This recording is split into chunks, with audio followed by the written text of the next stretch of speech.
¿Cómo se prepara una leyenda para su propia partida? Esa pregunta ya no cuelga suspendida como un signo de interrogación en el aire, sino que se ha convertido en un eco ahogado en el corazón de millones de personas. El día 22 de julio de 2025, cuando aún no se habían apagado del todo las luces del mundo, el príncipe de la oscuridad, Ozzy Osbourne, cerró el ciclo de su vida tras años de luchar contra dolores constantes y una enfermedad devastadora. Tal vez él mismo ya presentía que el final se acercaba como una melodía lenta que se desliza hacia su última nota. Pocos días antes de morir, en esos momentos que parecían tranquilos pero estremecían más que cualquier tormenta, Ozzy reveló sus secretos más íntimos a sus seres más queridos, entre ellos Tony, Yomi, el amigo, el hermano, el compañero de toda una vida atravesada por la furia y la calma de la música. Una verdad cruel, pero necesaria de compartir. Algo que incluso el corazón más endurecido no podría soportar sin romperse. Antes de seguir contando, levantemos el pulgar no como celebración, sino como un gesto sencillo pero sagrado para honrar, para recordar, y quizás solo entonces podamos rozar la parte más inquietante de esta historia. La última vez sobre el escenario como un susurro de despedida, el 5 de julio de 2025, el cielo sobre el estadio Villa Park de Birmingham pareció abrirse como si extendiera los brazos para dar la bienvenida a un hijo que regresa. Ozzy Osbourne apareció no en un alarde de gloria orgullosa, sino sobre un trono de cuero con alas hecho especialmente para él. No podía ponerse de pie. Su cuerpo no se lo permitía. Pero su espíritu ese nunca se rindió. Aquejado por el Parkinson, con la espalda marcada por incontables cirugías de columna, aún así se sentó allí alto y solitario como la última torre en pie para cantar. El trono no era solo un diseño, era un símbolo, un monumento viviente de resistencia y de negación a rendirse. Un hombre que se negaba a abandonar la música, el escenario y a los fans que lo siguieron a lo largo de medio siglo de tormentas. Más de 45.000 personas llenaron el estadio y 5.800.000 almas lo siguieron a través de la pantalla. Creían estar presenciando una celebración. Un regreso. Nadie sabía que en realidad estaban siendo testigos de una despedida eterna. El concierto se tituló Regreso al origen, como un círculo que se cierra justo en el lugar donde comenzó. Birmingham, la tierra donde nació Black Sabbath, donde Ozzy y Tony se conocieron por primera vez, entre calles cubiertas de humo donde los sueños se encendieron al ritmo de los primeros riffs y tambores. Y esa noche, el sueño volvió a su punto de partida bañado en lágrimas. La formación original de Black Sabbath, tras 2 décadas de separación, se reunió por última vez. Sin fuegos artificiales, sin artificios deslumbrantes. Música cruda, sincera. No fue un espectáculo, fue una despedida. Metallica, Slayer, Guns N' Roses, Tool y Pantera también estuvieron presentes, no para brillar, sino para inclinar la cabeza en señal de homenaje. La voz de Ozzy, aunque temblorosa, desgarró el aire. No solo cantaba. Vivía en cada nota. Ardía por última vez como una llama que sabe que está a punto de extinguirse. Tras las luces solo quedaron susurros. Detrás del escenario los más cercanos sabían él lo había dado todo. Tony Yomi lo dijo después. Lo supe. Ozzy reunió todo lo que le quedaba para cantar esa noche. El mismo Ozzy había confesado una vez, prefería morir cantando en Birmingham antes que en una cama de hospital. Y esa noche vivió tal como había prometido. No hubo fiesta después del concierto, ni una carcajada fuerte. Ozzy fue llevado de vuelta al camerino, el cuerpo exhausto. Pero antes de abandonar el escenario, se volvió hacia Tony. Esbozó una sonrisa tranquila y solo preguntó: ¿Todo bien? Una pregunta como el último viento que atraviesa un páramo. Un gesto pequeño, pero con el peso de un universo emocional. Nadie sabía que aquella pregunta sería su verdadero adiós. Y nadie sabía tampoco que las palabras que susurró a Tony, después cuando el mundo entero ya había caído en el silencio, serían las que harían que el dolor se desbordara una vez más. El viaje final, no como un fin, sino como eternidad. La noche del 21 de julio, Apenas 2 semanas después del concierto histórico, Ozzy Osbourne partió mientras dormía en su casa de Buckinghamshire junto a Sharon y sus hijos. Tenía 76 años. La noticia se extendió como una tormenta silenciosa sin estruendo, pero rompiendo el alma del mundo. Los fans se congregaron frente a la vieja casa en Aston donde el pequeño Ozzy había crecido. Encendieron velas. Se abrazaron en medio del dolor. Artistas de todo el mundo, desde Elton John hasta James Hetfield, alzaron la voz. Pero ningún homenaje resonó más que el silencio que cubrió al mundo aquel día. Un silencio imposible de tocar, que nadie se atrevió a romper, porque en él descansaba todo lo que Ozzy dejó atrás. Un silencio sagrado. El legado más grande no fue el dinero, sino el espíritu. El último concierto recaudó 140 millones de euros para el Instituto de Investigación del Parkinson y el Hospital Infantil de Birmingham. Una cifra colosal. Pero lo más importante fue su imagen, un hombre que ya no podía mantenerse en pie, y aún así permanecía firme en el corazón de todos nosotros. No hubo palabras. Solo la luz del escenario apagándose lentamente mientras resonaban por última vez las campanas de Paranoid. No hubo fuegos artificiales, no hubo llamaradas. Solo la mano temblorosa de Ozzy alzada en la oscuridad. Tony Iommi lloró, sin hacer ruido. Nadie lo oyó, porque ese dolor era demasiado íntimo, demasiado real, y la multitud, latiendo en un mismo pulso, comprendió que acababan de presenciar algo que no volvería jamás. Algo inmortal que acababa de cerrarse. En ese instante el mundo no perdió solo a un músico, perdió una fuerza que llevaba el nombre de ser humano. Tony Iommi fue el único que conservó el último eco de aquella noche. Y unas horas más tarde, revelaría aquello para lo que nadie estaba preparado. Pero nosotros, los que nos quedamos, esperaremos, no para saber más, sino para sentir más. Porque Ozzy nunca nos abandonó. Solo guardó silencio como el eco de una última nota que sigue resonando en el alma de quienes alguna vez escucharon. Al día siguiente de la partida de una leyenda, la verdad comenzó a alzar su voz en silencio. La mañana del 23 de julio de 2025, mientras el mundo aún flotaba en lágrimas que no terminaban de secarse. Tony Iommi finalmente habló. Ese hombre compañero de camino, hermano musical, testigo de tantos altibajos junto a Ozzy Osbourne, ya no era el artista que se mantenía erguido sobre el escenario, sino un alma intentando sostenerse entre los escombros. Durante más de medio siglo cruzaron juntos tormentas furiosas de fama cegadora, de abismos oscuros, de renacimientos insólitos y de reinvenciones como si el arte también supiera perdonar. Pero esta vez la voz de Tony temblaba no por pasión, sino por pérdida. En una entrevista con ITV News dijo entre lágrimas: «Me desperté y me golpeó como una tonelada de ladrillos». Su mirada bajaba intentando escapar del peso del recuerdo, pero su voz no podía ocultar la fractura. El dolor, por más familiar que sea para un artista, siempre es imposible de domesticar. El último mensaje sencillo, exhausto y definitivo, solo unas horas antes del último aliento de Ozzy, Tony recibió su mensaje final. Unas pocas líneas breves cansadas que ahora brillan como testamento de un alma. Ozzy simplemente decía que ya no podía más, que no le quedaba nada. Tony volvió a leerlas y una angustia sorda comenzó a alzarse dentro de él. Oh no, algo no está bien. Hoy, al mirar atrás, él cree que aquel concierto del 5 de julio no fue solo un evento musical, sino una batalla final.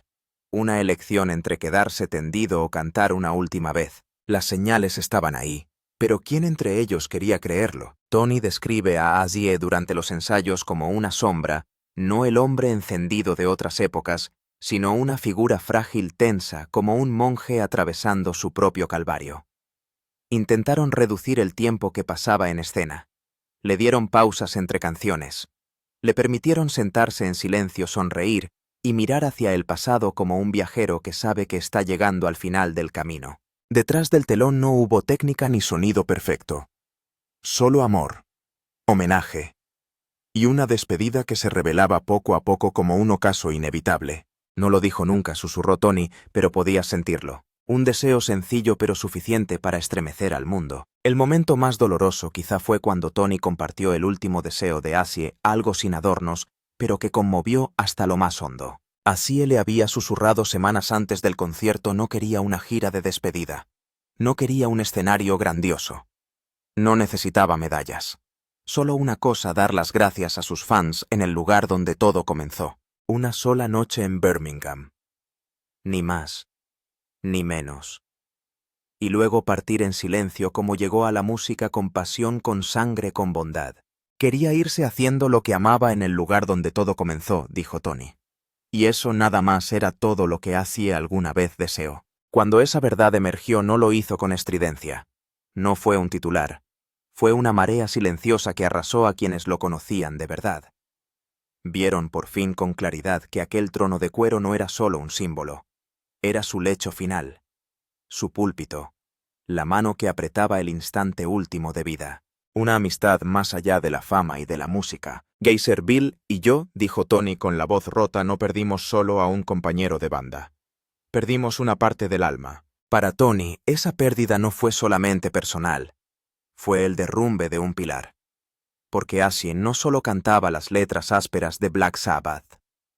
Él insuflaba alma a cada riff de Tony, infundía locura en las estructuras serenas, sembraba angustia en el equilibrio, para que la música dejara de ser melodía y se volviera un terremoto. Su vínculo no nació de contratos, ni se definió en escenarios o luces. Se tejió en humo de cigarro, en polvo de caminos, en los sueños de dos chicos pobres entre calles brumosas de Birmingham. Cuando Tony habló, el mundo enmudeció, no solo porque él es una leyenda, sino porque en su voz apareció el ser humano con un dolor que no necesitaba traducción. La gente se vio reflejada en su pérdida, y vio a Azie, aquel que una vez nos hizo sentir invencibles, marcharse ahora, pero de un modo profundamente noble. Antes de la luz está la oscuridad. Antes de la leyenda, dos chicos. Antes de los gritos de la multitud, antes del rugido de las guitarras, antes de que existiera Black Sabbath, hubo un lugar llamado Aston. Allí solo había dos chicos, Azie y Tony. Su amistad no nació de la música, sino de una afinidad silenciosa entre dos almas atrapadas por el mismo miedo que la vida terminaría dentro de una fábrica como la de sus padres y abuelos. Se conocieron en la escuela de Bearfield Road a comienzos de los años 60, mucho antes de que alguien supiera sus nombres. Azie, o John Michael Osborne, era el alma de la clase. Ruidoso, travieso, capaz de hacer reír a cualquiera. El estudio era un reto, las letras no le hablaban, pero el magnetismo le sobraba. Tony, por el contrario, era el callado, reservado, reflexivo. Llevaba en los ojos una melancolía mayor a su edad, como si sintiera el peso del mundo sobre los hombros. Dos piezas aparentemente disonantes que encajaban de forma insólita, tal vez porque vivían a pocas calles de distancia, tal vez porque ambos crecieron en la escasez, pero quizá más profundamente porque compartían un mismo anhelo: escapar, redefinirse, soñar algo más grande que el humo y los turnos de fábrica. Tony recuerda aquella época como algo sagrado. No recuerda a Azie solo por el bullicio. Lo recuerda porque había algo indomable en su alma, algo que nadie enseñó, algo que nadie le dio, pero que brillaba entre el caos de la clase. En aquel entonces, Birmingham no era la cuna del rock. Pero de los lugares más oscuros suele surgir la luz. Del pasillo escolar al escenario mundial, un hilo que nunca se rompió. No fueron amigos íntimos desde el principio, pero el tiempo y el destino los acercaron. Breves charlas, miradas compartidas, encuentros fuera de clase. Todo fue tejiendo una corriente emocional subterránea. Lo que empezó como una familiaridad accidental se volvió un lazo no por el pasado, sino por el futuro. Y cuando el mundo los veía como una banda, un fenómeno, un vendaval, ellos seguían viéndose como los dos chicos sentados juntos en clase, soñando el mismo sueño. Por las noches, bajo la tenue luz de las farolas, solían encontrarse afuera de la escuela, en los callejones húmedos y angostos de Aston, un barrio que jamás habría imaginado engendrar el nombre Black Sabbath. Dos chicos compartían en silencio unos minutos de calma. Antes de que Azie cantara para millones. Antes de que Tony creara riffs que estremecerían al mundo. En ese entonces, solo eran un chico bromista, siempre capaz de hacer reír, y otro silencioso cargando sueños que aún no sabían cómo nombrar. Esa dulce oposición se volvió el latido vital de una amistad que sobrevivió al tiempo, la fama y la oscuridad. A través de décadas de caos, adicciones, resurrecciones y separaciones, siempre siguieron siendo esos dos muchachos de Aston, los que jamás olvidaron de dónde venían. No era solo una conexión musical, ni una camaradería profesional. Era una amistad que trascendía cualquier noción forjada por los escenarios o las luces. Más allá de contratos discográficos, más allá incluso de la muerte o su ausencia. Cuando Tony Iommi, ya pasado los 70, habla del pasado, su mirada se aleja del presente. Retrocede, flota entre los años como una película borrosa. No lamenta solo la pérdida de su compañero musical. Extraña a aquel chico que lo hacía reír en clase. El amigo que aún le sacaba sonrisas en los camerinos. Un hermano que nunca dejó de ser el mismo Azie. Ese amor nunca se desvaneció. Solo creció en silencio como un árbol antiguo pero firme, hoy convertido en leyenda. A comienzos de los años 70, desde el humo del acero en Birmingham, surgió algo que no podía ser nombrado áspero, furioso y hechizante. No era pulido, no era seguro, pero cambiaría la música para siempre. Se llamaba Black Sabbath. Para Azie y Tony, aquello no fue simplemente formar una banda, fue una forma de existir. Un grito salido del pecho de quienes alguna vez no tuvieron voz. Una manera de rebelarse contra un destino escrito entre fábricas y sueldos raquíticos. Su álbum debut Black Sabbath 1970 no fue un saludo. Fue un golpe. Una sombra que se extendió sobre toda la industria musical de entonces. Las campanas de iglesia en la pista inicial, seguidas por truenos y riffs que parecían desgarrar el aire. No era música para complacer. Era un sonido que exigía ser escuchado, que obligaba a mirar de frente. Azie, con una voz tan afilada como un cuchillo y tan melancólica como un sueño roto, dio forma al miedo, la desilusión y las obsesiones que una generación entera llevaba dentro. Pocos meses después lanzaron Paranoid y todas las negativas anteriores de la crítica se deshicieron ante el peso irrefrenable de himnos de combate. Iron Man, War Pigs, Paranoid. No eran simples canciones, eran gritos de auxilio, declaraciones. War Pigs fue como una acusación sin piedad, amplificando la rabia de soldados y generaciones manipuladas por la guerra. Iron Man habló por los abandonados, los incomprendidos, los excluidos. Una oda a la traición y la venganza escrita en solo 20 minutos, pero capaz de tocar la fibra más íntima de quienes se han perdido dentro de su propia mente. Nadie podía confundir la voz de Azie. No por su técnica, sino por su emoción. No por su registro, sino por su sinceridad brutal. Y la guitarra de Tony, una pesadilla seductora, tejía melodías rugosas, densas, hipnóticas. La fama llegó como una tormenta. Pero ellos no se detuvieron. Los discos siguientes: Master of Reality, Volume 4, Sabbath, Bloody Sabbath, Sabotage no fueron una continuación. Fueron hitos de una evolución artística. Tony, tras el accidente en que perdió la punta de sus dedos, se rehizo a sí mismo en sentido literal y musical. Con las prótesis que él mismo fabricó, creó un sonido que nadie más podía igualar, pesado, con una resonancia que parecía golpear directamente el suelo como una maldición.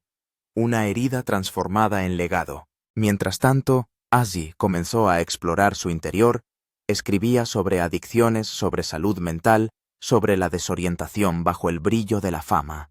Ninguna nota fue escrita para agradar. Cada canción era una herida abierta. No esquivaban la oscuridad, la llevaban a la luz. Durante la década de los 70, Black Sabbath agotaba entradas en todos los grandes estadios. Se convirtieron en una voz, en un refugio para quienes nunca fueron escuchados. Pero la gloria no aliviaba el dolor. Detrás del escenario había noches largas, presión y la destrucción que traen las expectativas, las drogas, y una soledad que ningún espectador podía ver. Sin embargo, a través de todo eso, la combinación entre Azie y Tony seguía siendo un milagro inexplicable. Tony solía decir: «Lo que creamos juntos fue más grande que cualquiera de nosotros». No era modestia, era verdad. El vínculo entre ellos, formado en la época de camisas arrugadas en la escuela, puesto a prueba por el fuego de la fama, era el corazón de Black Sabbath. Black Sabbath no solo componía música. Construían un lugar, un mundo para los niños, que se sentían abandonados, silenciados, incomprendidos, y allí podían cantar, gritar, existir. Aunque en sus inicios fueron despreciados por la crítica, el tiempo como siempre se alió con la verdad. Bandas como Metallica, Iron Maiden, Slayer y cientos de otros nombres miraron hacia Sabbath como una antorcha, como una razón, como un hogar. A finales de los años 70, Black Sabbath ya había vendido más de 75 millones de discos. Pero su mayor legado no fue esa cifra. Fue la respuesta viviente a una pregunta que nunca se había pronunciado en voz alta. ¿Podrían dos chicos pobres de Aston cambiar el mundo solo con música y dolor? La respuesta fue sí.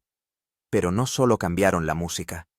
Crearon una leyenda viva. Con los años, mientras el tiempo dibujaba arrugas en sus rostros y la vida les cargaba los hombros de polvo y experiencia, la música de Black Sabbath seguía allí poderosa, intacta como una huella profunda del destino grabada en el alma. Cada acorde, cada verso, era una campana que llamaba al recuerdo los años vividos, las batallas libradas, las huellas dejadas no solo en la música, sino en el alma de toda una generación. La historia de Black Sabbath, después de todo, no es solo un capítulo del rock. Es una revolución silenciosa pero feroz. Y en el origen de todo no hay otra cosa que dos personas. Dos amigos, dos hermanos en la música que aprendieron a transformar el dolor en fuerza y el silencio en un grito que atravesó la oscuridad. Pero como toda llama que arde con fuerza, la prosperidad también trae su propio peso. A finales de los años 70, el éxito desbordante y una vida de abundancia comenzaron a tener consecuencias inesperadas. Entre las luces del escenario y las melodías poderosas, una tormenta silenciosa se acercaba, y el ojo del huracán era Ozzy Osbourne. La voz, que alguna vez fue el eco inicial del heavy metal, comenzó a caer en espirales sin salida. Drogas, alcohol, ataques de pánico silenciosos y una inestabilidad interior cada vez más profunda. En 1979, tras una seguidilla de ausencias en los ensayos, comportamientos erráticos y una creciente preocupación en la mirada de sus compañeros, Tony Iommi tuvo que tomar una decisión que luego describiría como el momento más difícil de mi vida: dejar ir a Ozzy. No fue la rabia lo que lo impulsó. Fue una impotencia absoluta. Tony recuerda: tuvimos que verlo marchitarse poco a poco y ninguno de nosotros sabía cómo salvarlo. Y así, tras una década caminando juntos entre la luz y la sombra, el círculo se rompió. Black Sabbath siguió adelante con otros nombres: Ronnie James, Dio, Ian Gillan, cada uno aportando su propio matiz al gran lienzo de Sabbath. Pero algo faltaba. Algo sagrado imposible de nombrar. Si Ozzy, la banda conservaba su fiereza sonora, seguía siendo una corriente subterránea poderosa, pero la magia que los había iluminado, esa conexión misteriosa e irrepetible entre Ozzy y Tony, se había perdido. Y fue entonces cuando Ozzy cayó al abismo. Los años siguientes fueron una espiral de caos, arrestos, recaídas, encuentros cercanos con la muerte. Pero desde lo más profundo de la desesperación ocurrió un milagro. Ozzy se reencontró consigo mismo. El mundo entero fue testigo asombrado de cómo el príncipe de las tinieblas resurgía, se levantaba una vez más, ya no como un fragmento roto, sino como un artista solista ardiente. Éxitos como Crazy Train o Mr. Crowley resonaban como una afirmación: nunca se había detenido. Pero por más resplandeciente que fuese su regreso, siempre hubo algo inconcluso, una canción inacabada entre él y Tony. Y décadas pasaron, y los fanáticos anhelaban con desespero un reencuentro. Los rumores iban y venían como el viento que se desliza por los muros desgastados de la memoria. Hasta que en el año 2011, lo impensable finalmente vio la luz.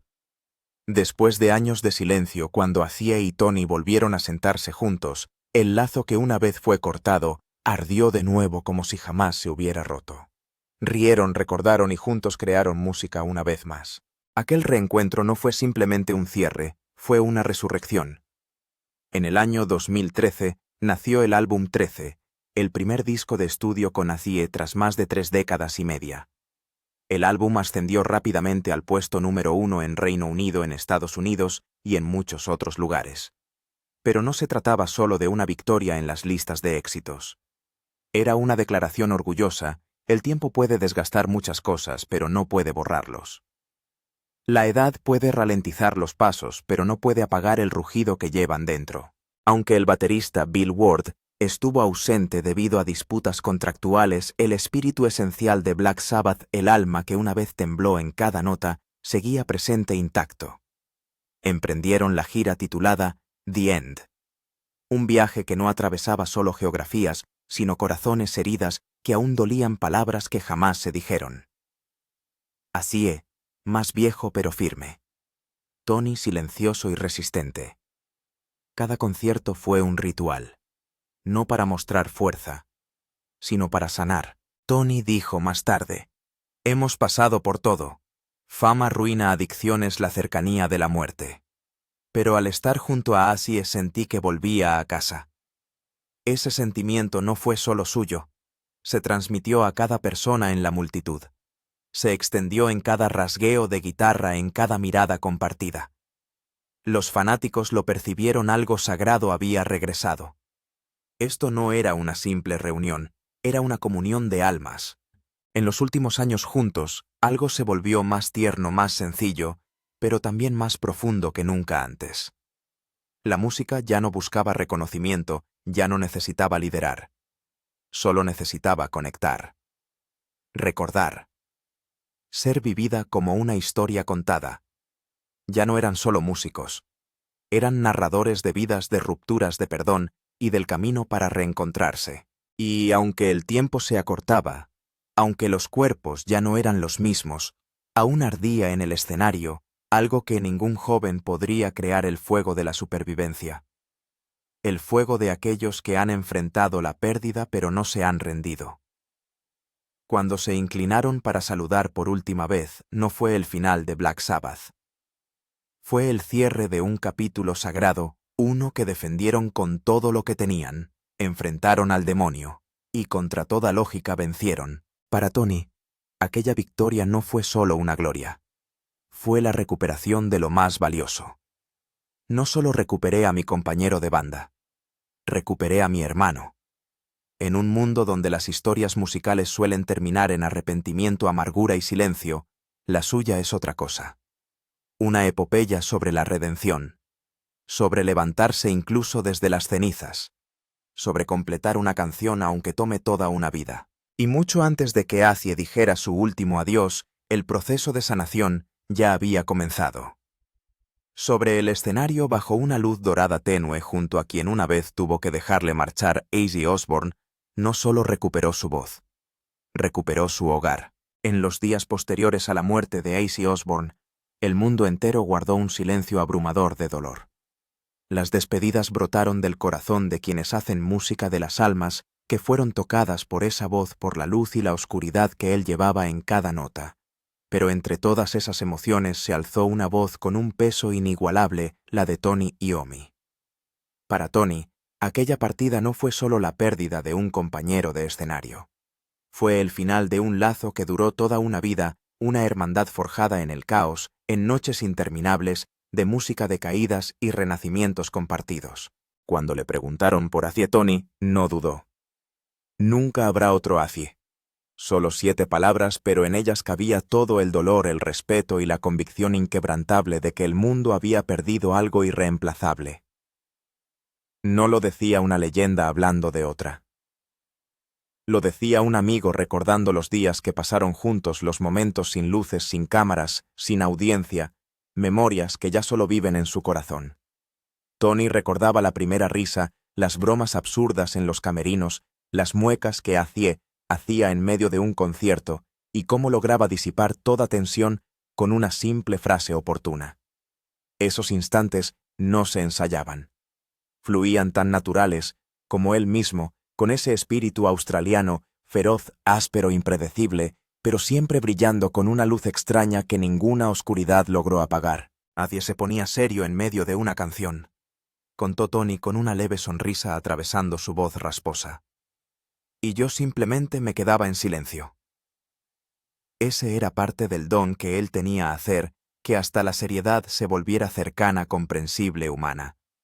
Pero los recuerdos no siempre son una bendición. No solo traen calor, también arrastran el dolor, el de aquello que jamás volverá. En cada fragmento de evocación, Tony revivía tanto la gloria como la agonía, las cumbres de los vítores ensordecedores y los abismos de la separación, de la adicción, de los caminos que parecían no tener retorno. Recordaba los años en que Acie estuvo ausente cuando la oscuridad cubría todo, cuando tropezaba en público solo para ocultar su dolor privado. Y recordaba el momento del reencuentro en el año 2013, cuando juntos crearon el álbum 13, y luego iniciaron una gira mundial, donde no solo recuperaron la música, sino que se reencontraron consigo mismos como hermanos perdidos que después de tantas tormentas finalmente se hallan. Azie solía decir entre risa y llanto: «Somos muy afortunados, ¿no? Aún vivos, aún gritando». Fue un momento íntimo, pequeño, casi un susurro, pero para Tony más poderoso que cualquier riff jamás tocado. Solo unos días antes del último concierto, Azie se volvió hacia él y le dijo: «No estoy seguro de sobrevivir a este show, amigo. Pero si me voy, que sea cantando en Birmingham, no muriendo en una cama de hospital». Tony nunca olvidó esas palabras. Entonces no pudo responder, y ahora esas palabras se convirtieron en un eco interminable, como una canción que nunca fue grabada. «Creemos que él lo sabía», diría Tony más tarde. Eligió terminar su vida donde todo comenzó, con nosotros, con música. Fue su manera de dar las gracias. Pero no fue solo un concierto. Fue la forma en que Azie recuperó su último aliento. No como un paciente, sino como un artista. No en silencio, sino con música. El último show, titulado Regreso al Comienzo, no fue un espectáculo grandioso. Fue una carta de amor a Birmingham, a sus fans, a la amistad. No hubo fuegos artificiales, ni luces deslumbrantes, solo Azie sentado en su trono de cuero, especialmente diseñado, con los ojos cansados, pero ardiendo en determinación, sujetando el micrófono como si fuera el último vínculo que lo unía a este mundo. Entregó todo el dolor, la alegría, el legado en cada compás. Y luego en silencio abandonó el escenario, se desvaneció en la oscuridad, dejando la luz para el recuerdo. El eco de Ozzy Osbourne permanece resonando en cada anécdota entre bastidores, vibrando en cada letra que se grabó en la memoria del oyente como un tatuaje del alma. Entre la luz y la sombra, entre la locura y la lucidez, yo, como tantos otros, redefiní lo que significaba romperse y brillar al mismo tiempo gracias a él. Y fue así como Azie abrió una puerta, un permiso sagrado para todas las generaciones, el derecho a ser ruidosos, a ser imperfectos, a ser auténticos. Sin esconder el dolor, sin disculparse por la furia ni por la fragilidad. Nos enseñó que vivir plenamente no requiere perfección, solo verdad. Ahora Tony sigue adelante cargando con el silencio que Azie dejó. Un silencio que no está vacío, sino lleno de significado, lleno de legado, como si cada nota aún vibrara en algún lugar dentro de su propio latido. ¿Alguna vez tuviste que despedirte de alguien que moldeó tu alma? No solo un amigo, sino un hermano, una parte esencial de ti. Alguien cuya voz se convirtió en el pulso de tu corazón. Ese dolor, ya lo sabes, no hay forma de suavizarlo. Si alguna vez la voz de Azie te ayudó a atravesar la oscuridad o encendió una chispa en medio de un mundo frío, por favor comparte tu recuerdo. Aquí mismo. Para que su eco siga viviendo no solo en la música, sino en cada persona que alguna vez fue tocada por él. Porque para quien sabe escuchar, él nunca se fue. Y nunca habrá otro Azie. Nunca. Y si lo que has encontrado aquí te ha tocado de algún modo, suscríbete a este canal, para que podamos encontrarnos de nuevo. No solo para recordar, sino para sostenernos los unos a los otros.